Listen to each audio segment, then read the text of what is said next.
Bonjour à tous et bienvenue dans cette vidéo de SVT Facile consacrée au programme de premier enseignement scientifique et au chapitre le rayonnement solaire.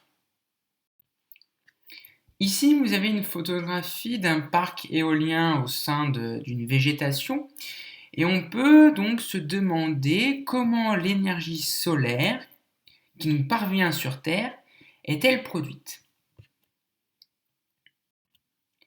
Pour répondre à cette problématique, voici le plan de la leçon. D'abord, nous traiterons du Soleil comme source d'énergie. Puis, nous verrons dans un second temps l'énergie solaire reçue sur Terre. Alors pour commencer, en quoi le Soleil est-il une source d'énergie? Le Soleil, source d'énergie. Le Soleil est le siège de réaction de fusion nucléaire qui consomme deux noyaux d'hydrogène pour former un noyau d'hélium. Cette réaction de fusion nucléaire s'accompagne d'une libération très importante d'énergie. Elle permet au Soleil de conserver des températures très élevées.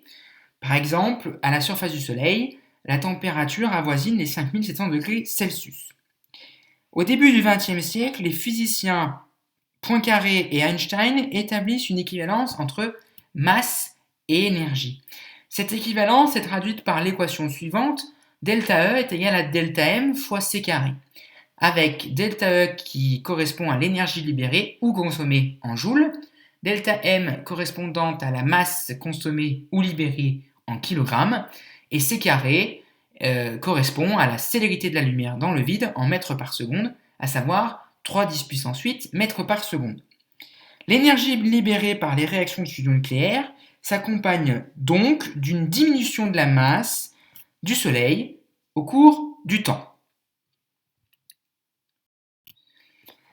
De plus, le Soleil émet des rayonnements sur la totalité du spectre électromagnétique, et ces rayonnements sont étudiés à partir de spectres représentant l'énergie rayonnée par le Soleil en fonction de la longueur d'onde, comme vous pouvez le voir sur les différents profils spectraux ici présents.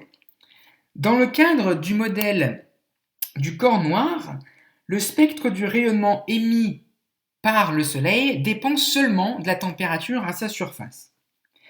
De plus, toujours dans le cadre du modèle du corps noir, la température de la surface du Soleil est inversement proportionnelle à la longueur d'onde d'émission maximale, aussi nommée lambda max, et cela correspond à la loi de Vienne. Alors, maintenant qu'on a vu que le Soleil était une source d'énergie, comment expliquer l'alternance des saisons sur Terre? L'énergie solaire reçue sur Terre. Pour une surface plane perpendiculaire aux rayons du Soleil, la puissance solaire reçue est proportionnelle à l'aire de la surface. Ainsi, on parle de constante solaire. La constante solaire, elle s'exprime en watts par mètre carré, et par exemple, à la surface de l'atmosphère, cette constante solaire équivaut à 342 watts par mètre carré.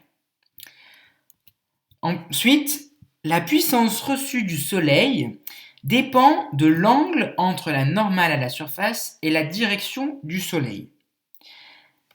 Enfin, la puissance reçue du Soleil par unité de surface est dépendante du moment de la journée, du jour et de l'année, c'est ce qui fait les saisons, comme vous avez le schéma qui explique le mécanisme des saisons sur Terre. Et puis aussi, elle dépend encore de l'emplacement sur Terre, donc les variations latitudinales. Pour finir, voici les mots à retenir de cette leçon. Équivalence masse-énergie. La libération d'énergie lors d'une réaction nucléaire s'accompagne toujours d'une diminution de la masse de la source d'énergie. Le modèle du corps noir, c'est un modèle théorique qui considère que le spectre d'émission d'un corps ne dépend seulement de sa température de surface. Le rayonnement, c'est la propagation d'énergie électromagnétique émise par une source diverse. La variation diurne, en un lieu donné, la variation diurne consiste en la puissance reçue du Soleil au cours de la journée, jour-nuit par exemple. Variation saisonnière, toujours en un lieu donné, c'est la variation de la puissance reçue du Soleil au cours de l'année. Et enfin, zonation climatique, c'est la répartition de différents climats à la surface de la Terre. Merci pour votre attention et dites-vous bien que les SVT, ce n'est pas si difficile. À très bientôt.